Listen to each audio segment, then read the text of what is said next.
Assalamualaikum warahmatullahi wabarakatuh. Selamat pagi, kami dari kelompok 3 akan mempresentasikan tentang chapter 13, yaitu Forex Exchange Risks. Pertama ada saya, Azra Marsyadinur, yang kedua ada Beatrice Alicia, lalu ada Nanda Yasya, ada Nabila Putri, dan juga ada Adinda Sabilia. Next. Yang untuk yang pertama, kita ada Forex Exchange Rates dan Transaction. Boleh next. Apa itu forex exchange rate? Ya, itu adalah nilai tukar mata uang asing. Adalah harga di mana satu mata uang, misalnya dolar Amerika Serikat, itu dapat ditukar dengan mata uang lain, misalnya France atau Swiss. Seperti pada tabel di samping, dia mencantumkan nilai tukar antara dolar AS dan mata uang lainnya pada pukul 16 waktu setempat pada 15 Juni tahun 2015. Nilai tukar atau kita bisa sebut dengan FX itu dicantumkan dalam dua cara. Yang pertama, dolar Amerika Serikat itu diterima untuk satu unit mata uang asing yang dipertukarkan atau kutipan langsung dalam US dollar atau USD. Dan mata uang asing yang diterima untuk setiap dolar AS yang dipertukarkan atau kutipan tidak langsung, yaitu per US dollar. Misalnya, nilai tukar Amerika Serikat untuk dolar Kanada pada tanggal 15 Juni 2015 adalah 0,8113 US dollar per dolar Kanada atau 0,8113 dolar dapat diterima untuk setiap dolar Kanada yang dapat ditukar. Sebaliknya, nilai tukar dolar Kanada untuk dolar Amerika Serikat itu adalah 1,2327 dolar Kanada per US dollar atau 1,2327 dolar Kanada yang dapat diterima untuk setiap dolar Amerika Serikat yang dipertukarkan. Next. Untuk transaksinya, dia ada dua tipe dasar kurs valuta asing dan transaksi valuta asing. Yang pertama itu ada spot settlement date, lalu yang kedua ada forward settlement date. Tempat valuta asing transaksi itu melibatkan penyelesaian langsung atau pertukaran mata uang di nilai tukar saat ini atau spot. Transaksi valuta asing forward adalah pertukaran mata uang pada nilai tukar tertentu atau nilai tukar forward yang diselesaikan pada tanggal tertentu di masa depan. Seperti gambar di samping ini. Boleh next. Lalu ada source of foreign exchange high exposure. Bank komersial terbesar di negara ini adalah pemain utama dalam perdagangan dan transaksi mata uang asing. Dengan bank pusat uang besar seperti Citigroup dan JP Morgan Chase, juga dia mengambil posisi signifikan dalam aset dan kewajiban mata uang asing, di mana kita melihat metode perhitungan risiko pada foreign exchange contract. Untuk tabel 13 strip 2 di atas ini menunjukkan nilai dolar yang luar biasa dari aset dan kewajiban luar negeri bank-bank Amerika Serikat untuk periode tersebut dari tahun 94 hingga Maret 2015.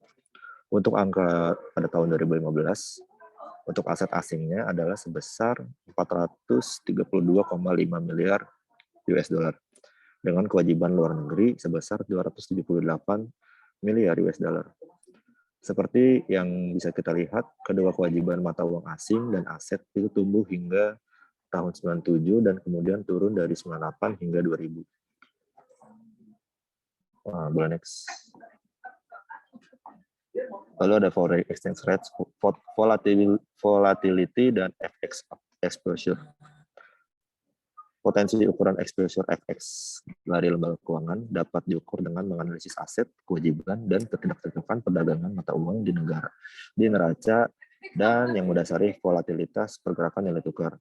Secara khusus dapat menggunakan rumus di bawah ini, yaitu dolar loss atau gain dalam currency sama dengan net exposure in foreign currency dikali dengan volatility lalu dibagi dengan foreign currency dari foreign currency exchange rate-nya. Nah, semakin besar exposure bersih dari lembaga keuangan dalam mata uang asing dan semakin besar volatilitas nilai tukar mata uang asing, maka akan besar pula potensi kerugian atau keuntungan dolar terhadap suatu pendapatan lembaga keuangan. Penyebab yang mendasari dari volatilitas FX ini mencerminkan fluktuasi permintaan dan penawaran mata uang suatu negara, yaitu adalah secara konseptual, nilai tukar FX seperti harga barang apapun akan menghargai nilainya relatif terhadap mata uang lain ketika permintaan tinggi atau penawaran rendah, dan akan terdepresiasi nilainya ketika permintaan rendah atau penawaran tinggi. Boleh next. Selanjutnya ada foreign currency trading. Next. Pasar FX dunia telah menjadi salah satu yang terbesar dari semua pasar keuangan. Omset perdagangan rata-rata mencapai 5,3 triliun sehari dalam beberapa tahun terakhir. Lebih dari 80 kali lipat volume perdagangan harian di New York Stock Exchange. Dari 5,3 triliun US dollar di rata-rata volume perdagangan harian di pasar valuta asing pada tahun 2014, 2,05 triliun US dollar atau sekitar 38,3% itu melibatkan transaksi spot, sementara 3,30 triliun atau sebesar 61,7% itu terlibat forward dan transaksi lain. Ini dibandingkan dengan tahun 89, di mana rata-rata volume perdagangan harian adalah sebesar 590 miliar US dollar. Lalu 317 miliar US dollar atau sebesar 53,7%. Di antaranya adalah valuta asing spot transaksi dan juga sebesar 273 miliar atau sebesar 46,3% forward dan valuta asing lainnya dalam transaksi. Alasan utama peningkatan penggunaan forward relatif terhadap spot transaksi valuta asing adalah peningkatan kemampuan untuk melindungi nilai risiko valuta asing dengan kontrak valuta asing forward. Boleh next. Seperti dijelaskan pada tabel 13.4, dia mencantumkan pedagang mata uang asing teratas pada tahun 2015.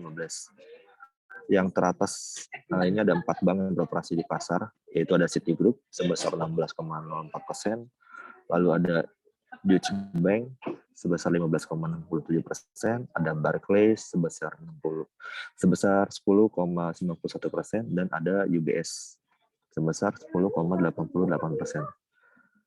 Ini terdiri dari hampir setengah dari semua perdagangan mata uang asing. Perdagangan valuta asing itu disebut pasar paling adil di dunia karena volumenya yang besar dan fakta bahwa tidak ada lembaga tunggal dapat mengontrol arah pasar. Boleh next. Selanjutnya ada FX trading activities. Posisi lembaga keuangan di pasar valuta asing itu umumnya mencerminkan 4 aktivitas perdagangan. Yang pertama, pembelian dan penjualan mata uang asing untuk memungkinkan pelanggan mengambil bagian dan menyelesaikan transaksi perdagangan komersial internasional. Lalu yang kedua, pembelian dan penjualan mata uang asing untuk memungkinkan pelanggan atau lembaga keuangan itu sendiri untuk mengambil posisi dalam investasi real dan keuangan asing. Lalu yang ketiga, pembelian dan penjualan mata uang asing untuk tujuan lindung nilai untuk mengimbangi eksposur nasabah atau lembaga keuangan dalam mata uang tertentu. Dan yang keempat, pembelian dan penjualan mata uang asing untuk tujuan spekulatif melalui peramalan atau antisipasi pergerakan kurs valuta asing di masa depan. Dalam 2 kegiatan pertama dari FX trading activities, lembaga keuangan itu biasanya bertindak sebagai agen pelanggannya untuk biaya tetapi tidak menanggung resiko FX itu sendiri. Pada aktivitas ketiga, lembaga keuangan itu bertindak defensif sebagai hedger untuk mengurangi exposure FX. Sebagai contoh, lembaga keuangan dapat mengambil posisi short atau sell dalam valuta asing suatu negara untuk mengimbangi posisi beli atau buy dalam valuta asing di negara yang sama. Jadi, FX exposure risiko pada dasarnya berkaitan dengan posisi terbuka yang diambil sebagai prinsipal oleh lembaga keuangan untuk tujuan spekulatif. Untuk kegiatan keempat, lembaga keuangan biasanya membuat posisi terbuka dengan mengambil posisi tanpa lindung nilai dalam mata uang asing dalam perdagangan valuta asingnya dengan lembaga keuangan lain. Boleh next.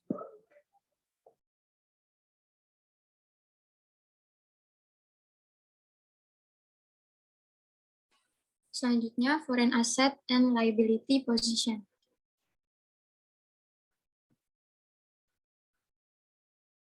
Dimensi kedua dari exposure FX lembaga keuangan dihasilkan dari ketidakcocokan antara portofolio aset keuangan luar negeri dan kewajiban keuangan luar negerinya.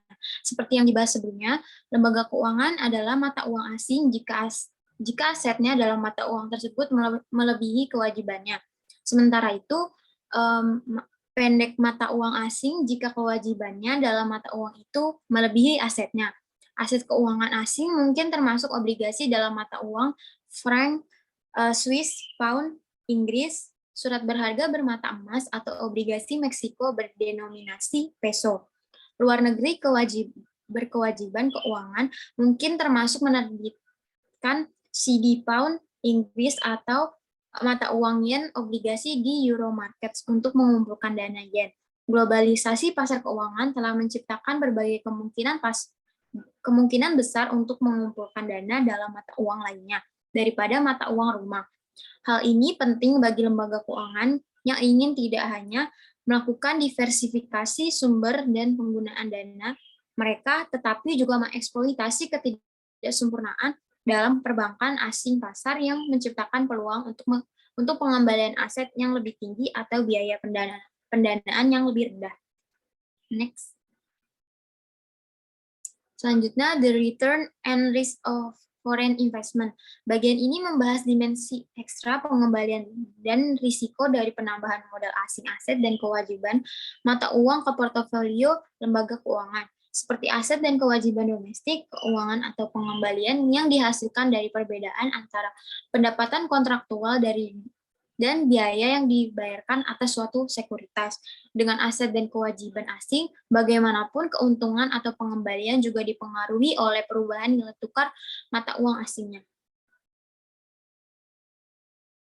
Selanjutnya, risk and hedging. Karena seorang manajer tidak dapat mengetahui sebelumnya berapa nilai tukar spot, pound, atau dolar akan terjadi pada akhir tahun, ketidakseimbangan portofolio atau strategi investasi di mana lembaga keuangan dengan net long sebesar 100 juta dolar dalam pound atau 62,5 juta euro berisiko, seperti yang didiskusikan, pinjaman Inggris akan menghasilkan pengembalian sebesar 22,18% jika pound terapresiasi dari 1,60 dolar atau 1 euro menjadi 1,7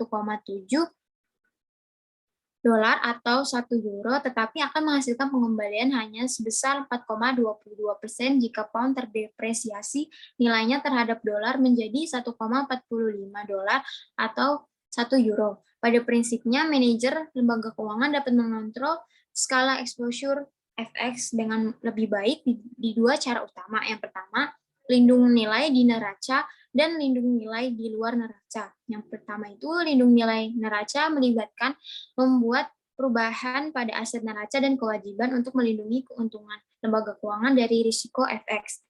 Hedging di luar neraca tidak melibatkan perubahan on balance sheet, melainkan melibatkan mengambil posisi di depan atau lainnya sekuritas derivatif untuk melindungi risiko dari FX.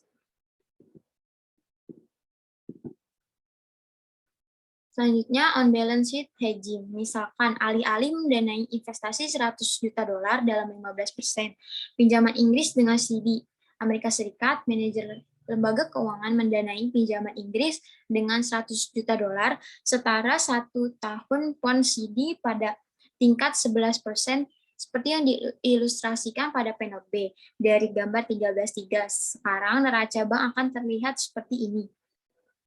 Jadi asetnya itu memiliki 100 million dolar US loans yang sebesar 9%, lalu memiliki liabilities sebesar 100 million dolar US CDs sebesar 8%. Lalu asetnya 100 million dolar UK loans sebesar 15%. Lalu liabilities-nya 100 million dolar UK CD sebesar 11%. Dalam situasi ini, lembaga keuangan memiliki jatuh tempo yang cocok dan aset kewajiban mata uang asing buku. Kami sekarang dapat mempertimbangkan profitabilitas lembaga keuangan atau spread antara pengembalian aset dan biaya dana di bawah dua skenario. Pertama, ketika nilai pound terdepresiasi terhadap dolar sepanjang tahun dari 1,60 dolar atau 1 euro menjadi 1,45 dolar atau 1 euro, dan detik. Ketika pound terapresiasi dalam nilai sepanjang tahun dari 1,60 dolar atau 1 euro menjadi 1,70 dolar atau 1 euro. Selanjutnya ada depreciation pound. Ketika pound jatuh nilainya menjadi 1,45 dolar, pengembalian portofolio pinjaman Inggris adalah 4,22%. Pertimbangkan sekarang apa yang terjadi pada biaya 100 juta dolar dalam kewajiban pound dalam dolar. Yang pertama, pada awal tahun, lembaga keuangan meminjam sebesar 100 juta dolar setara dalam CD pound untuk 1 tahun dengan tingkat bunga yang dijanjikan sebesar 11%. Dengan nilai tukar 1,6 dolar, ini adalah pound setara jumlah pinjaman 100 juta dolar atau 1,6, yang sama dengan 62,5 juta euro. Yang kedua, pada akhir tahun, bank harus membayar kembali pokok mereka kepada pemegang CD pound dan bunganya itu 62,5 juta euro atau 1,11%, yang sama dengan 69,375 juta euro.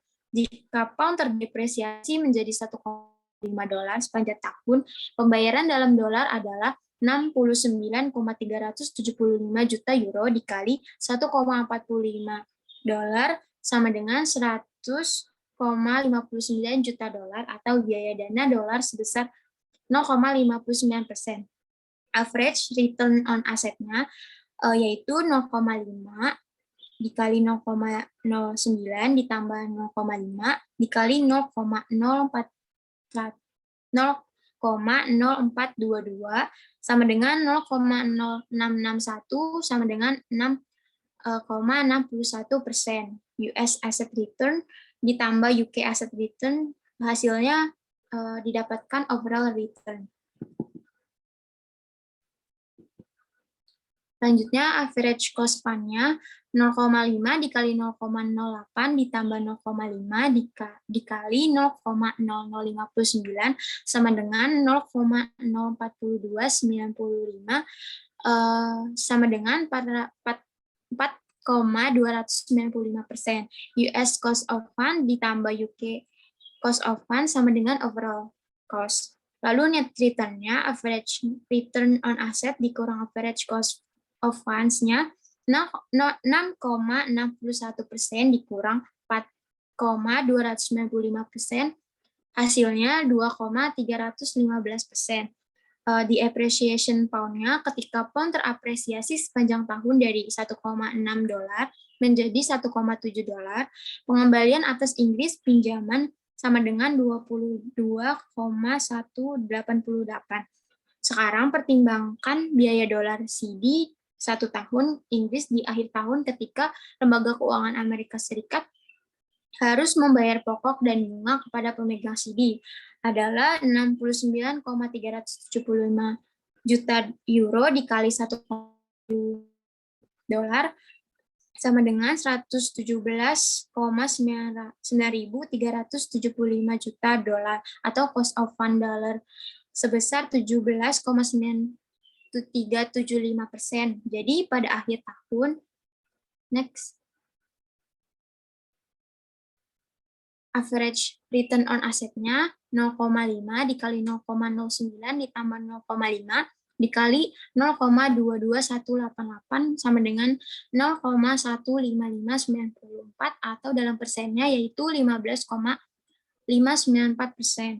Lalu untuk average cost of fund-nya 0,5 dikali 0,08 ditambah 0,5 dikali 0,179375. Hasilnya 0,12969 atau persennya 12,969%. Net return-nya itu 15.594 dikurang 12.969 sama dengan 2,924%.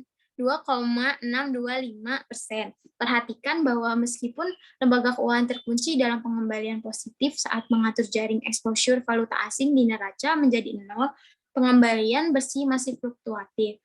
Dengan demikian, lembaga keuangan masih terekspos risiko nilai tukar mata uang asing. Namun dengan mencocokkan langsung buku aset dan kewajiban luar negerinya, lembaga keuangan dapat mengunci pengembalian atau keuntungan positif menyebar ke arah manapun nilai tukar berubah selama periode investasi. Untuk contoh, bahkan jika perbankan Amerika Serikat domestik adalah aktivitas laba yang relatif rendah atau yaitu ada selisih rendah antara pengembalian aset dan biaya dana, lembaga keuangan dapat cukup menguntungkan secara keseluruhan. Next. Selanjutnya membahas mengenai hedging with forwards. Peran kontrak forward FX adalah untuk mengimbangi ketidakpastian mengenai kurs spot masa depan pada pound pada akhir cakrawala investasi 1 tahun, daripada menunggu akhir tahun baru transfer pound kembali ke dolar pada kurs spot yang tidak diketahui. Lembaga keuangan dapat mengadakan kontrak untuk menjual ke depan pendapatan pokok dan bunga yang diharapkan dari pinjaman. Pada hari ini dikenal meneruskan nilai tukar untuk dolar atau pound dengan pengiriman dana pound ke pembeli kontrak forward yang terjadi pada akhir tahun. Intinya, dengan menjual hasil yang diharapkan dari pinjaman pound ke depan dengan nilai tukar yang diketahui atau forward FX hari ini, lembaga keuangan menghilangkan ketidakpastian nilai tukar spot masa depan, dan dengan demikian ketidakpastian yang berkaitan dengan pengembalian investasi atas pinjaman British. Next. Penggunaan perangkat lindung nilai di luar neraca seperti kontrak forward memungkinkan lembaga keuangan untuk mengurangi atau menghilangkan exposure risiko FX tanpa kehilangan potensi keuntungan transaksinya. Transaksi di neraca menghasilkan arus kas langsung. Transaksi off balance sheet menghasilkan arus kas masa depan yang kontingen. Oleh karena itu, biaya di muka lindung nilai menggunakan instrumen off balance sheet lebih rendah dari biaya transaksi di neraca. Selain itu, karena transaksi di neraca sepenuhnya tercermin dalam laporan keuangan, mungkin ada biaya pengungkapan tambahan untuk lindung nilai pada neraca. Instrumen lindung nilai di luar neraca telah dikembangkan untuk berbagai jenis exposure risiko. Untuk risiko mata uang, kontrak forward tersedia untuk mayoritas mata uang pada berbagai tanggal pengiriman. Namun ada beberapa risiko kredit yang terkait dengan instrumen lindung nilai off balance sheet karena ada beberapa kemungkinan bahwa pihak lawan akan gagal memenuhi kewajibannya.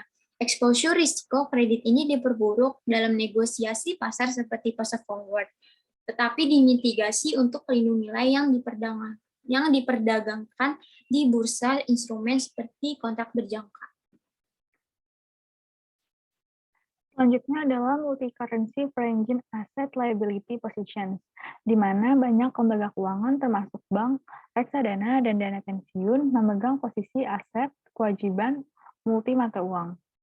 Adapun portofolio perdagangan multi-currency diversifikasi di banyak pasar aset dan kewajiban berpotensi mengurangi risiko pengembalian portofolio dan biaya dananya. Sejauh dalam dan luar negeri, suku bunga atau pengembalian saham untuk ekuitas tidak bergerak bersama-sama dari waktu ke waktu. Potensi keuntungan dari diversifikasi portofolio aset kewajiban dapat mengimbangi risiko ketidaksesuaian posisi aset kewajiban mata uang individu. Secara teoritis, tingkat bunga nominal satu periode atau RI pada pendapatan tetap sekuritas di negara tertentu memiliki dua komponen utama. Yang pertama adalah minat yang sebenarnya dari kurs mencerminkan permintaan dan penawaran sektor real yang mendasari dana dalam mata uang tersebut. Yang kedua, tingkat inflasi yang diharapkan mencerminkan jumlah tambahan permintaan pemberi pinjaman bunga dari peminjam untuk mengkompensasi pemberi pinjaman untuk erosi di kepala sekolah atau kenyataan nilai dana yang mereka pinjamkan karena inflasi harga suatu barang yang diharapkan selama jangka waktu pinjaman. Yang mana ini secara formal input sebagai RI sama dengan R dikali RI ditambah I dipangkatkan dengan EI, di mana RI merupakan nominal interest rate in country E, RRI sama dengan real interest rate in country E, dan EI merupakan expected one period inflation rate in country E. Next. Selanjutnya adalah interaction of interest rates, inflation, and exchange rates. Jadi, karena pasar keuangan global menjadi semakin saling terkait, demikian juga minat suku bunga, inflasi, dan juga nilai tukar mata uang asing. Misalnya, sebuah bunga domestik yang lebih tinggi tarif dapat menarik investasi keuangan asing dan juga berdampak pada nilai mata uang domestik. Dan pada bagian ini, kita dapat melihat pengaruh dari inflasi di suatu negara terhadap nilai tukar mata uang asingnya, seperti purchasing power parity atau triple P. Di sini juga kita juga dapat memeriksa hubungan antara suku bunga domestik dan juga suku bunga asing, serta spot dan forward asing, suatu nilai tukar dari paritas tingkat bunga atau IRP. Selanjutnya adalah purchasing power parity atau triple P. Ini merupakan salah satu faktor yang mempengaruhi nilai tukar mata uang asing dari suatu negara dengan negara lainnya, yang merupakan tingkat inflasi relatif di masing-masing negara. Ini merupakan seperti yang ditunjukkan di bawah secara langsung terkait dengan tingkat bunga relatif di negara-negara berikut. Dirumuskan dengan RUS sama dengan EUS ditambah dengan RRUS, yang mana RS sama dengan IS ditambah RRS. RUS merupakan interest rate pada United States, RS merupakan interest rate pada Switzerland atau negara lainnya, kemudian IUS merupakan inflation rate pada US, IS merupakan inflation rate di Switzerland, RRUS merupakan real rate of interest di United States, dan RRS merupakan real rate of interest in Switzerland. Jadi dengan asumsi tingkat bunga real atau tingkat preferensi waktu yang sama di seluruh negara, maka dapat disimpulkan bahwa RRUS sama dengan RRS, yang mana RUS dikurang dengan RS sama dengan IUS dikurang dengan IS. Jadi, spread suku bunga atau nominal antara Amerika Serikat dan Swiss ini mencerminkan perbedaan tingkat inflasi antara kedua negara, di mana ketika tingkat inflasi relatif dan tingkat suku bunganya berubah, pertukaran mata uang asing tarif yang tidak dibatasi oleh peraturan pemerintah juga harus menyesuaikan dengan memperhitungkan perbedaan relatif dalam tingkat harganya atau tingkat inflasi antara kedua negara. Jadi, salah satu teori yang menjelaskan bagaimana penyesuaian ini terjadi adalah teori paritas daya beli atau purchasing power parity atau triple P ini. Jadi, menurut triple P ini, nilai tukar mata uang asing antara dua negara menyesuaikan untuk mencerminkan perubahan tingkat harga masing-masing negara atau tingkat inflasi dan juga secara implisit suku bunganya. Karena konsumen dan importir beralih permintaan barang dari negara dengan tingkat inflasi atau bunga yang relatif tinggi ke negara dengan tingkat inflasi atau bunga yang rendah. Dan secara khusus, teorema triple P ini menyatakan bahwa perubahan dalam nilai tukar antara mata uang dua negara sebanding dengan perbedaan tingkat inflasi di kedua negara tersebut. Hal ini ditunjukkan sebagai berikut, yaitu I domestik dikurangi dengan I foreign sama dengan delta S domestik atau foreign dibagi dengan S domestik atau foreign, di mana S domestik atau foreign merupakan spot exchange rate of the domestic currency for the foreign currency, seperti US dollar ke Swiss franc. Dan juga delta S domestik atau foreign ini merupakan change in the one period spot foreign exchange rate. Jadi menurut triple P ini, faktor terpenting yang menentukan nilai tukar adalah fakta di mana bahwa dalam perekonomian terbuka, perbedaan harga dan juga implikasinya seperti tingkat harga perubahan dengan inflasi, ini mendorong arus perdagangan dan dengan demikian permintaan dan pasokan mata uangnya.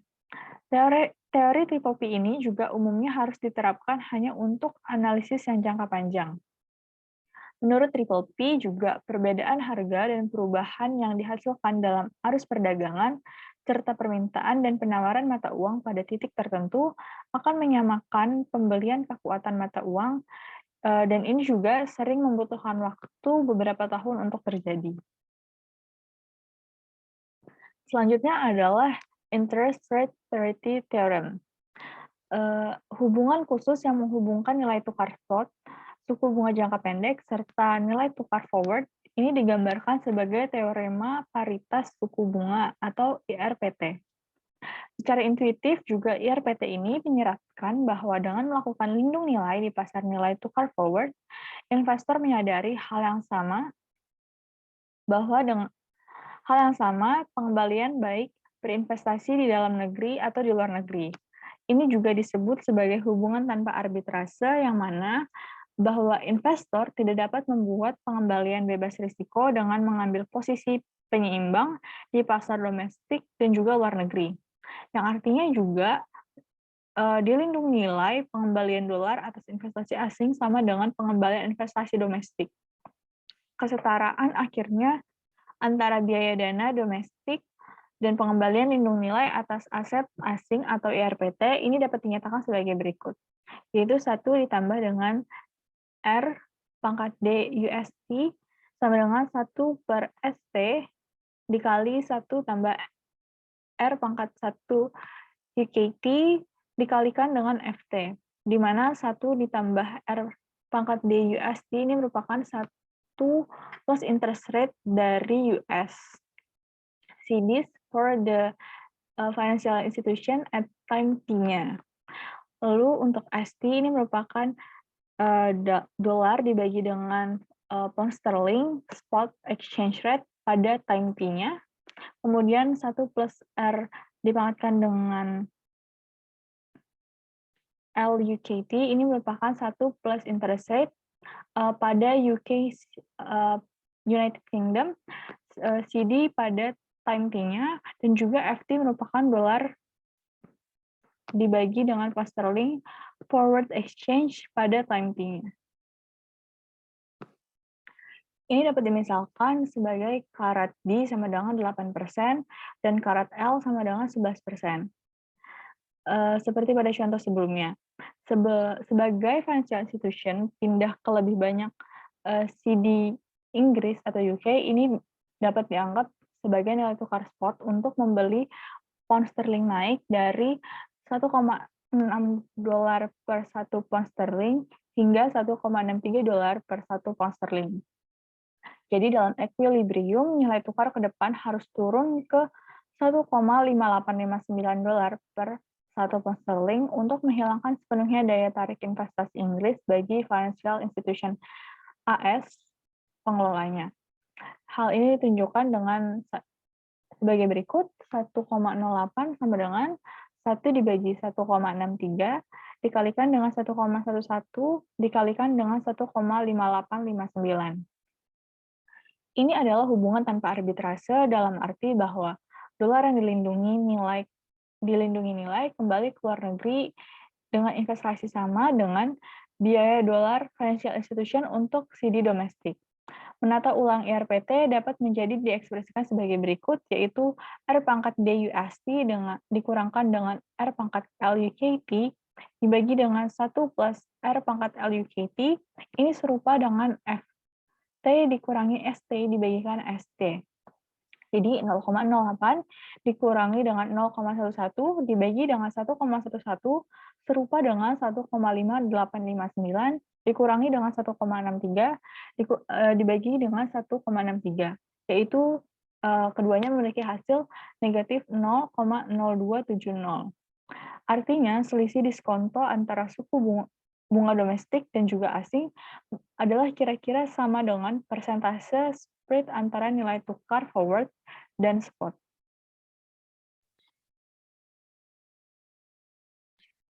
Selanjutnya, misalkan dalam contoh sebelumnya, kurs tahunan deposito berjangka AS adalah 8,1% dan itu bukan 8%.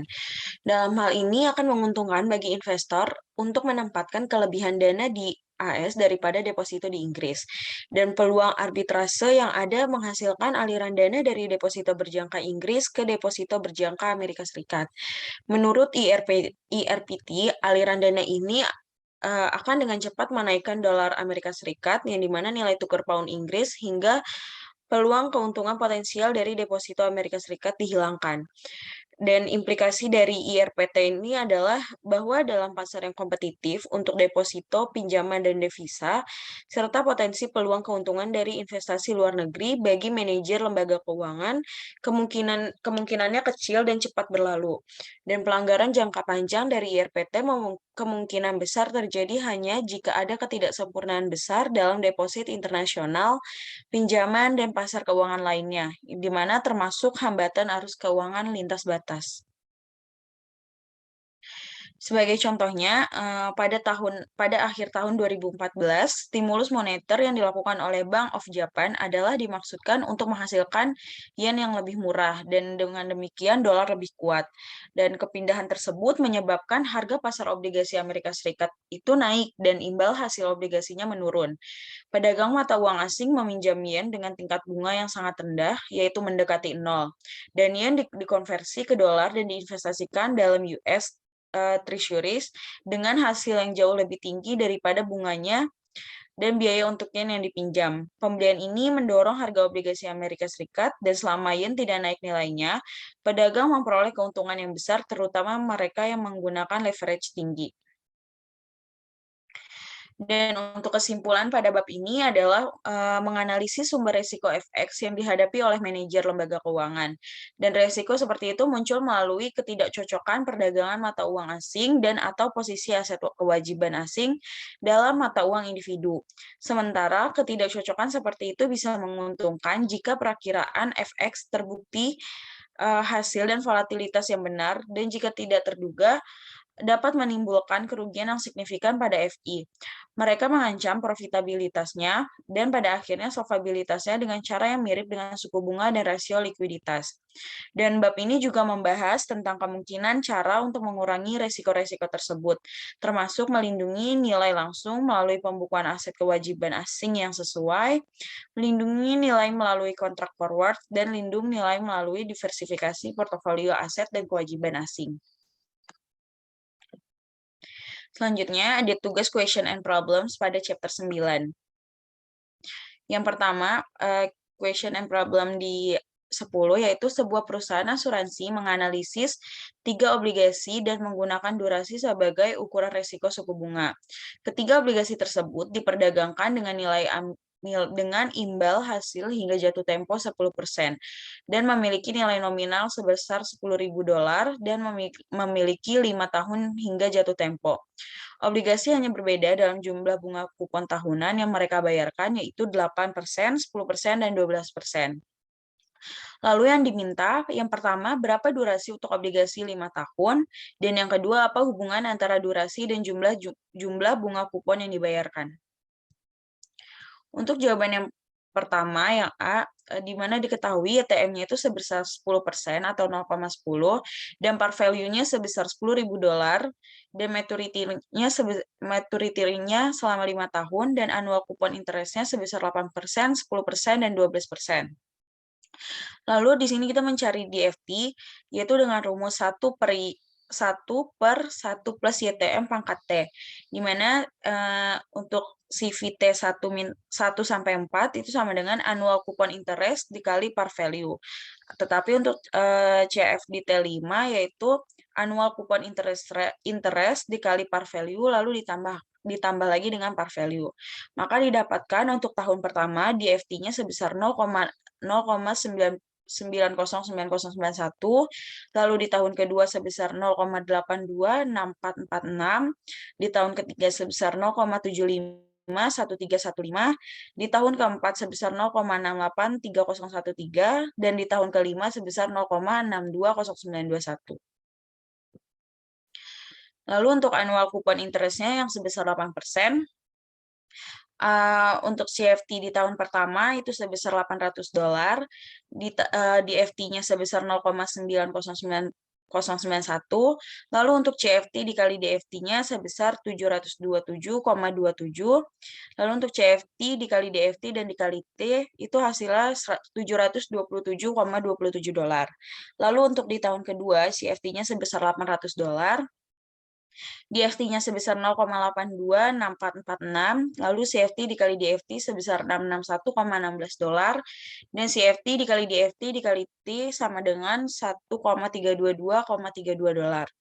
Lalu untuk di tahun ketiga, CFT-nya sebesar $800, DFT-nya sebesar 0,751315, CFT dikali DFT-nya sebesar 601,05, dan CFT dikali DFT dikali T sebesar $1,803,15. Dan untuk di tahun keempat, CFT-nya sebesar $800, DFT-nya sebesar 0,683013, CFT dikali DFT-nya sebesar 546,41, lalu CFT dikali DFT dikali T sebesar $2.185,64. Lalu pada tahun kelima, CFT-nya sebesar $10.800, DFT-nya sebesar 0,620921, CFT kali DFT-nya sebesar 6.705,95, lalu CFT dikali DFT dikali T sebesar $33.529,75. Maka hasilnya untuk CFT dikali DFT itu sebesar $9.241,84, lalu untuk CFT dikali DFT dikali T sebesar $39.568,13. Maka untuk menghitung D-nya yaitu sebesar $39.568,13 dibagi dengan $9.241,84. Maka didapatkan D-nya itu sebesar 4,2814.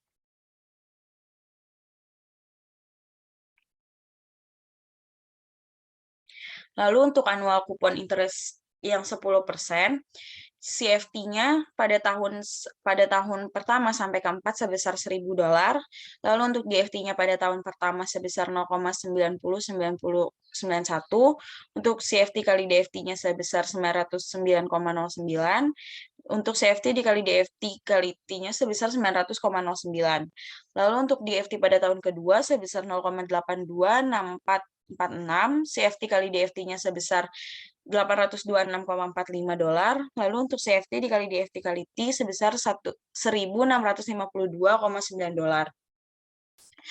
Dan untuk di tahun ketiga, DFT-nya sebesar 0,751315, CFT kali DFT-nya sebesar $751,32, CFT dikali DFT kali T sebesar 2.253,96. Lalu untuk di tahun keempat, DFT-nya sebesar 0,683013, CFT dikali DFT-nya sebesar $683,01, dan CFT kali DFT kali T sebesar 2.732,04. Lalu untuk CFT pada tahun kelima sebesar $11.000, DFT pada tahun kelima sebesar 0,620921, CFT kali DFT-nya 6.830,13, lalu CFT kali DFT kali T sebesar $34.150,65. Jadi untuk total CFT kali DFT untuk 5 tahun adalah sebesar 10.000, dan untuk CFT kali DFT kali T sebesar 41.698,64. Maka didapatkan D-nya itu sebesar 4,1699. Lalu untuk annual coupon interest yang 12%, untuk CFT pada tahun 1 sampai dengan 4 sebesar 1.200, lalu DFT pada tahun pertama sebesar 0,909091, tahun kedua sebesar 0,826446, tahun ketiga sebesar 0,751315, tahun keempat sebesar 0,683013. Nah, untuk tahun kelima, CFT-nya sebesar 11.200 dan DFT-nya sebesar 0,620921. Lalu untuk CFT kali DFT-nya pada tahun pertama sebesar $1.090,91, tahun kedua $991,74, tahun ketiga $901,58, tahun keempat sebesar $819,62, tahun kelima sebesar $6.954,30. Jadi didapat total untuk CFT kali DFT-nya sebesar $10.758,17. Lalu untuk CFT kali DFT dikali T, untuk tahun pertama sebesar $1090,91, tahun kedua sebesar $1983,48, tahun ketiga sebesar $2.704,74, tahun keempat $3.278,48, dan tahun kelima sebesar $34.771,60. Jadi didapat totalnya adalah sebesar $43.829,21. Dan untuk B-nya didapat sebesar 4,0740. Lalu untuk jawaban yang ke B, hubungan antara durasi dan jumlah bunga kupon yang dibayarkan adalah durasinya berkurang karena jumlah bunga kuponnya meningkat. Yang dimana durasi untuk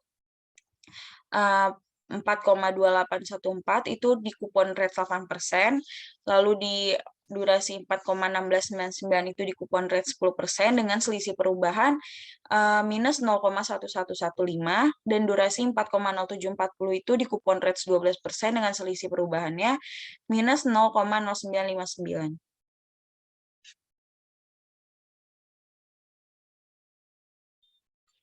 Lalu ada soal dari Q&T 11. Soalnya itu Anda dapat memperoleh pinjaman sebesar $100.000 dengan tingkat bunga 10% selama 2 tahun. Anda memiliki pilihan untuk yang pertama membayar bunga 10% setiap tahun dan total pokok pada akhir tahun kedua, atau yang kedua mengamortisasi pinjaman, yaitu membayar bunga 10% dan pokok dalam pembayaran yang sama setiap tahun. Pinjaman ini dihargai setara. Pertanyaan yang A, berapa durasi pinjaman di bawah kedua metode pembayaran, dan yang B, jelaskan perbedaan kedua hasil tersebut.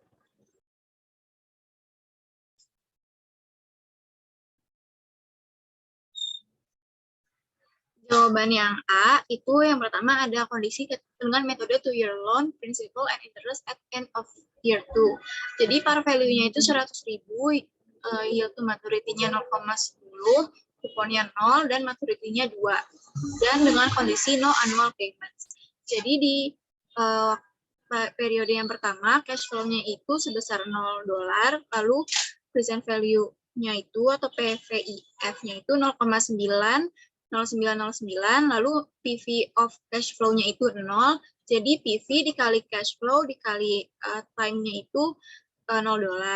Lalu untuk yang kedua, cash flow-nya itu $121.000, PVIF-nya 0,82645, lalu PV of cash flow-nya itu $100.000. Jadi PV dikali CF dikali T-nya itu 200.000.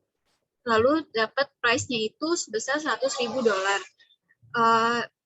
Untuk rumus PVIF-nya itu sama dengan 1/1 ditambah maturity pangkat time. Terus untuk numeratornya itu 200.000, di mana numeratornya itu untuk menghitung duration. Jadi duration-nya itu numerator dibagi price, yaitu 200.000 dibagi 100.000, jadi dapat 2,0. Lalu metode yang kedua itu 2-year loan, interest at the end of year 1, lalu price and interest at the end of year 2. Par value-nya 100.000, yield to maturity-nya 0,10, kuponnya 0,10, maturity-nya 2 dengan annual payment. Untuk time yang pertama, cash flow-nya $10.000, lalu PVIF-nya 0,909091, PV of cash flow-nya jadi 90,91. Lalu untuk PV kali CF dikali T-nya itu sebesar 9.090,91. Untuk time yang kedua, cash flow-nya $110.000, PVIF-nya itu 0,826446, PV of CF-nya itu $90.909,09. Lalu PV dikali CF dikali T-nya sebesar 181.818,18. Price-nya didapat jadi 100.000,10. Lalu PVIF-nya masih sama, 1/1 plus YTM pangkat time, numeratornya itu adalah 190.909,09. Jadi duration-nya itu numerator per price sama dengan 1,9091. Lalu yang ketiga itu 2-year loan amortized over 2 years dengan par value 100.000, yield to maturity 0,10, kupon 0,10, maturity 2 dengan amortized payment of $57.619,05 dolar. Time yang pertama, cash flow-nya itu 57.619,05, PVIF-nya 0,90991, PV of cash flow-nya 52.380,95 dolar. Lalu PV dikali CF dikali T-nya jadi 52.380,95. Time yang kedua, cash flow-nya masih sama dengan PVIF-nya 0,826446, lalu PV of CF-nya itu 47.619,05. Jadi PV dikali CF dikali T dapat 95.238,10 dolar. Untuk price-nya masih 100.000 dolar. Lalu numerator yang dipakai itu 147.619,05. Duration-nya jadinya numerator dibagi price yaitu 1,4762. Lalu untuk jawaban yang B, di saat duration-nya itu 2,0, repayment provision-nya itu price and interest at year 2. Lalu kalau duration-nya itu 1,9091, repayment provision-nya itu interest at year 1 dan price and interest at year 2 dengan change duration-nya itu sebesar minus 0,0909. Lalu untuk ketika duration-nya 1,4762, repayment provision-nya itu menggunakan amortize. Jadi change in duration-nya itu minus 0,4329. Dari grafik ini dapat dilihat durasi berkurang secara dramatis ketika sebagian dari pokok dilunasi pada akhir tahun pertama. Durasi sering digambarkan sebagai jatuh tempo rata-rata tertimbang dari suatu aset. Jika lebih banyak bobot diberikan pada pembayaran lebih awal, jatuh tempo efektif aset akan berkurang. Lalu yang Q&P 14, soalnya kupon tahunan 10 tahun, 10%, obligasi $1.000 diperdagangkan dengan imbal hasil hingga jatuh tempo 8%. Obligasi tersebut memiliki jangka waktu 6,94 tahun. Berapa durasi modifikasi dari obligasi ini? Nilai praktis dari menghitung durasi yang dimodifikasi. Apakah durasi yang dimodifikasi mengubah hasil penggunaan hubungan durasi untuk memperkirakan sensitivitas harga? Jawabannya, untuk modified duration itu dihitung dengan duration dibagi 1 plus R. Jadi, duration-nya itu 6,994 dibagi 1 ditambah 8% atau 1,08. Hasilnya jadi dapat 6,4759. Beberapa praktisi menemukan nilai ini lebih mudah digunakan karena presentasi perubahan nilai dapat diperkirakan hanya dengan mengalihkan nilai yang ada dengan perubahan basis poin dalam jumlah suku bunga daripada dengan perubahan relatif dalam suku bunga. Menggunakan durasi yang dimodifikasi tidak akan mengubah estimasi sensitivitas harga aset. Sekian presentasi dari kami, kurang lebihnya mohon maaf. Wassalamualaikum warahmatullahi wabarakatuh. Terima kasih.